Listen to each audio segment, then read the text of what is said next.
diagnóstico de câncer nunca chega sozinho. Ele carrega medo, incerteza, silêncio, ruptura, mas não apenas para quem recebe o laudo. Ele invade a vida de todos ao redor: pais, filhos, irmãos, amigos, companheiros. É como se, num instante, o tempo parasse e, paradoxalmente, se tornasse mais urgente. Cada gesto passa a ter outro peso, cada palavra, outro impacto, cada escolha, outra densidade, porque agora não se trata apenas de viver, trata-se de resistir, de sustentar, de cuidar. E isso ninguém nos ensina. Talvez o mais difícil de tudo seja lidar com a dor invisível de quem ama, de quem quer ajudar, mas não sabe como, de quem tenta ser forte, mas se sente perdido, de quem, por não saber o que fazer, faz demais, e sem perceber, invade o espaço, acelera o tempo, sufoca a autonomia de quem mais precisa dela.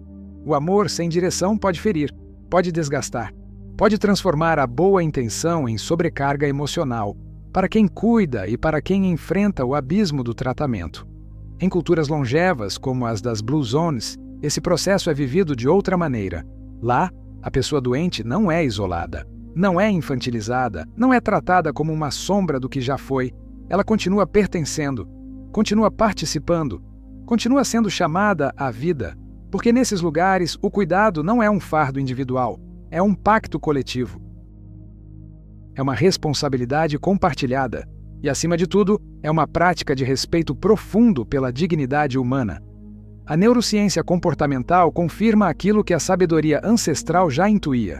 Estudos conduzidos por Andrew Huberman mostram que o cérebro de alguém diagnosticado com câncer entra em estado de hipersensibilidade ao estresse.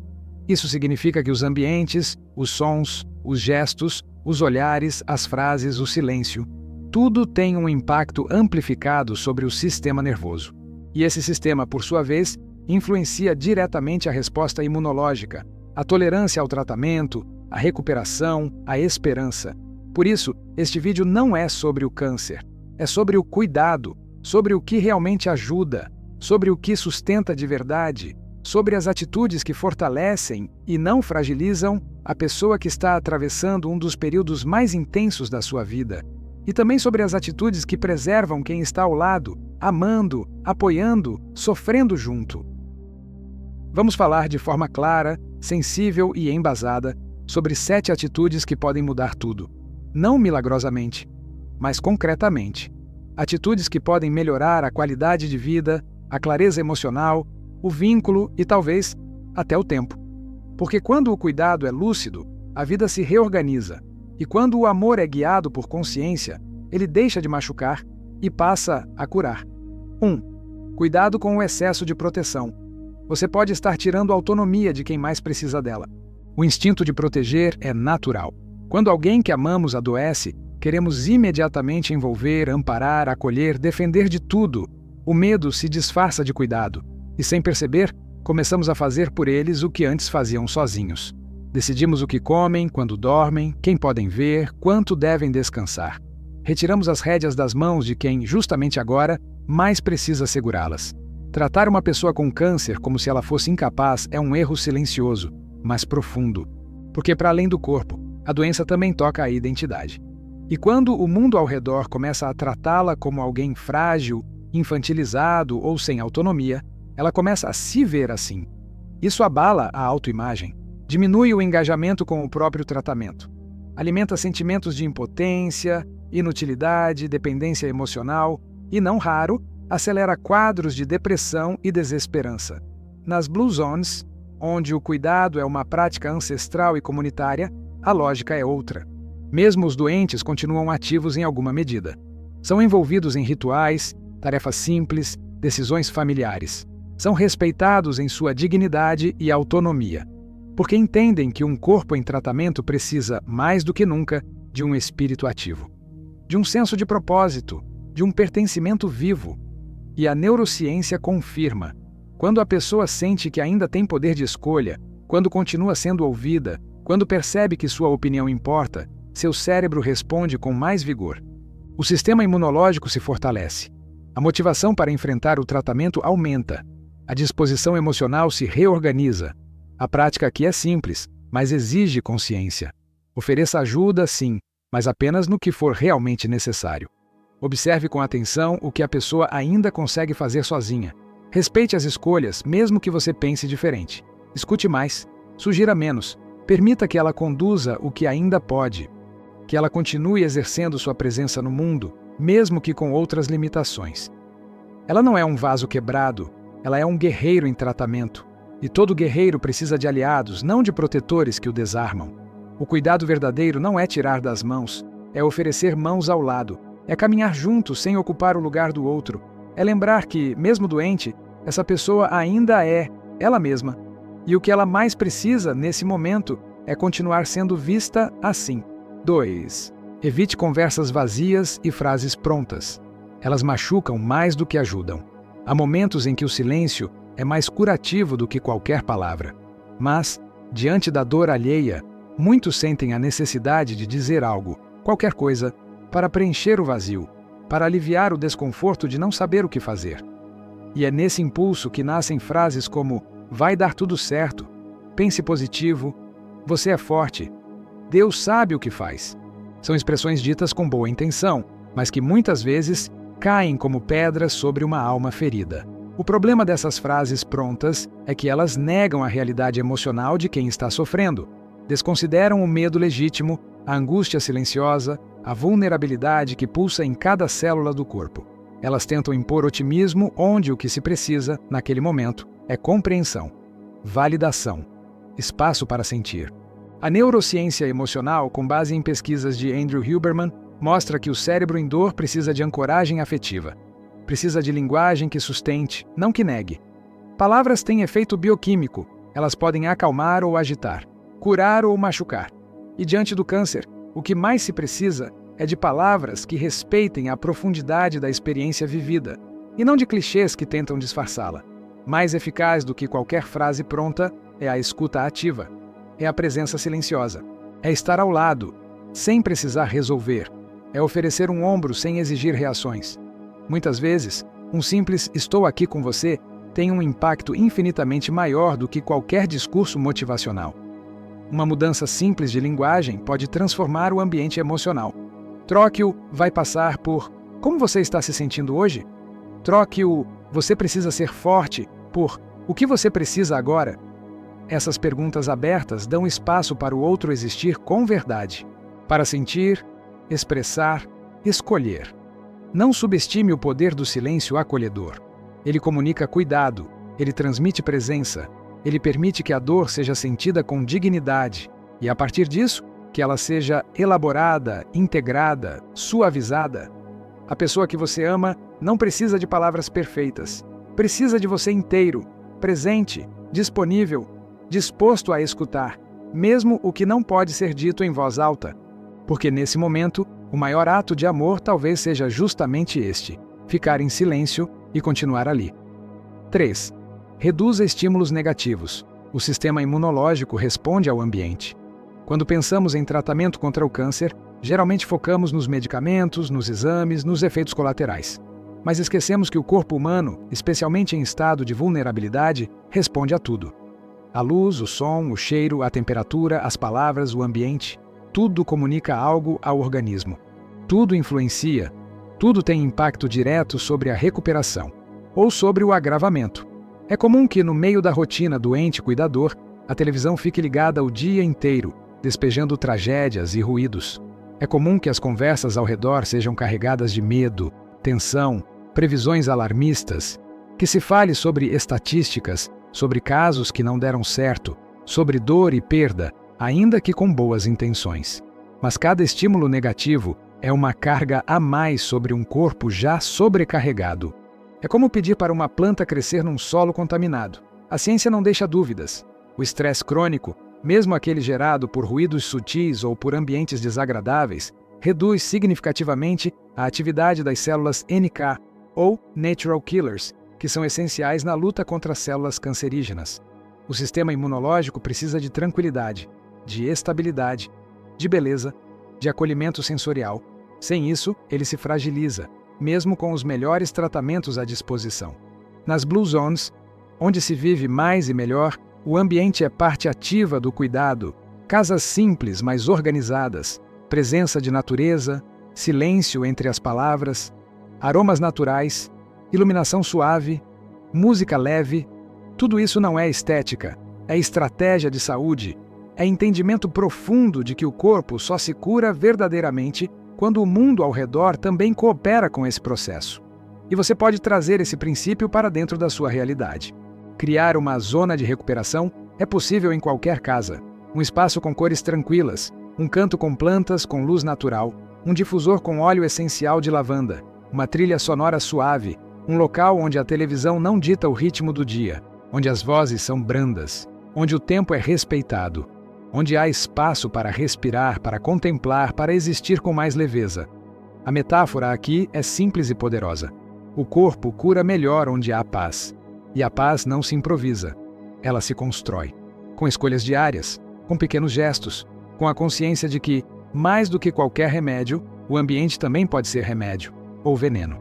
Se você ama essa pessoa, cuide do que ela vê, do que ela ouve, do que ela sente ao seu redor.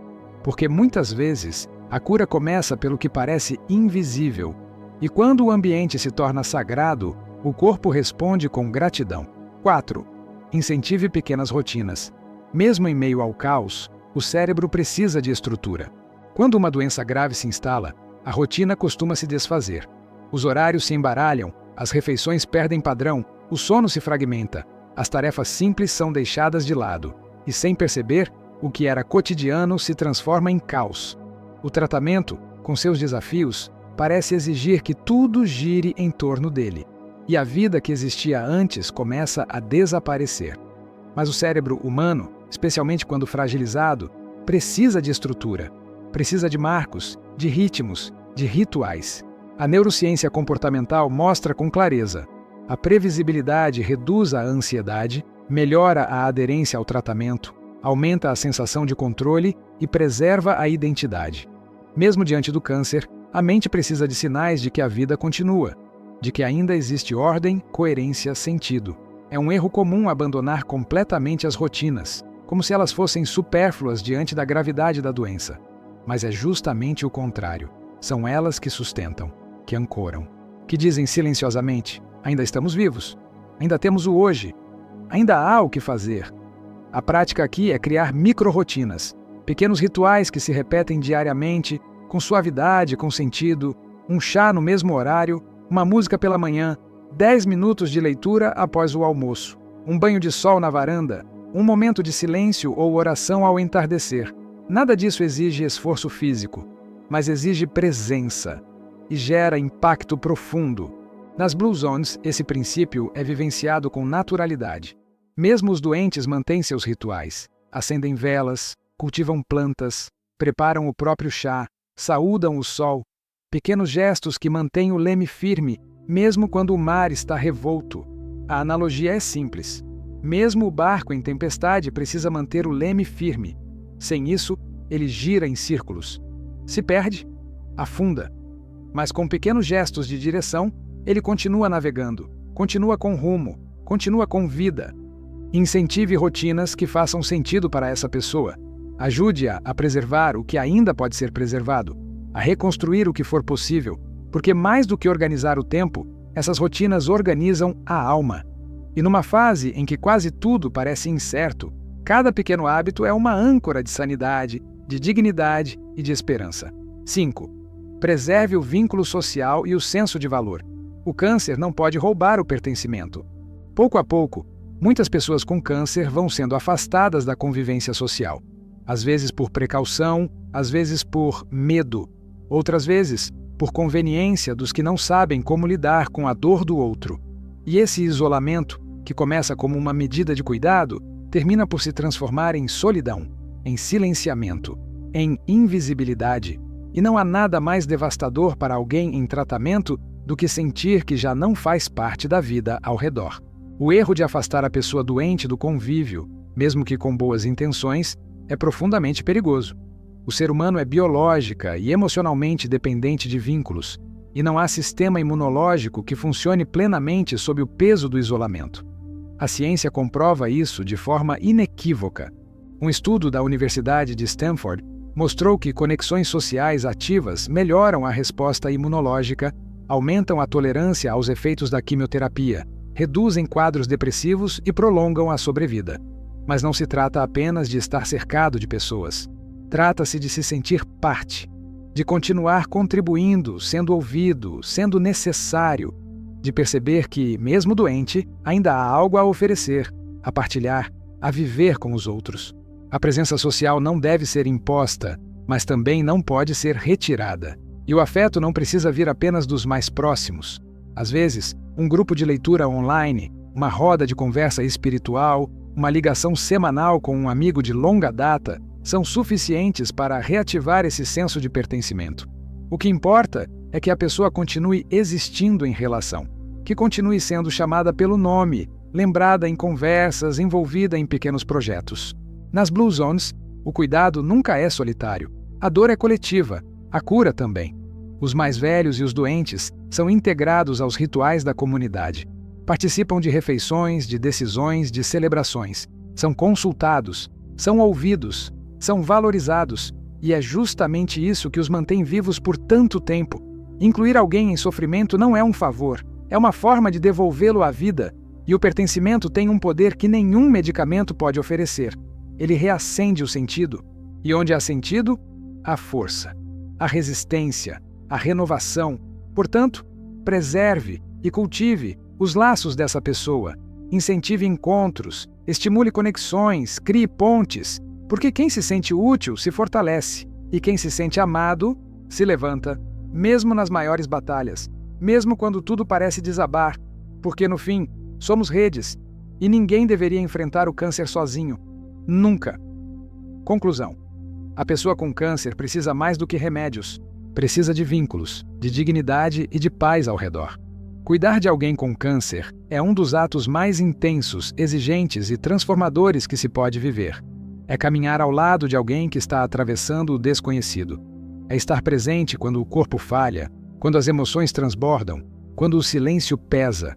E, ao mesmo tempo, é também uma oportunidade rara de oferecer o que há de mais essencial: presença verdadeira, respeito profundo e amor com sabedoria.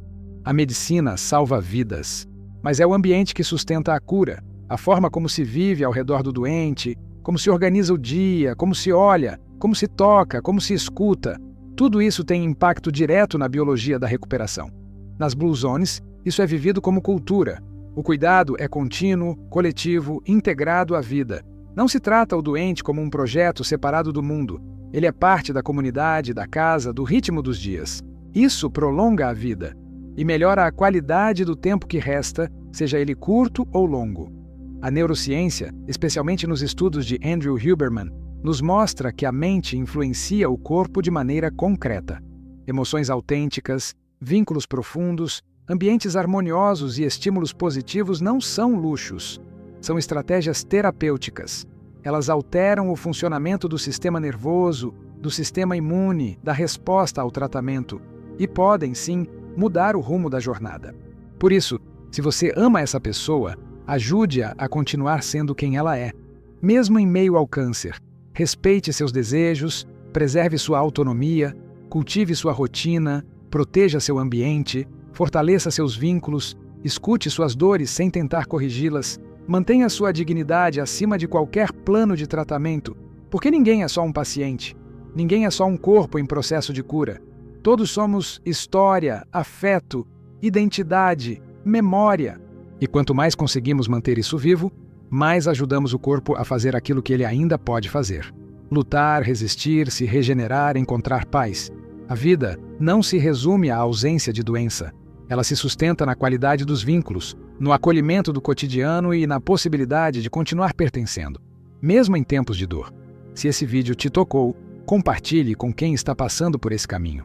Escreva nos comentários como você tem cuidado, ou sido cuidado. Curta o vídeo. E se inscreva no canal, porque aqui, nosso compromisso é com o que realmente importa: viver com sentido, com presença, com humanidade, mesmo e especialmente nos momentos mais difíceis.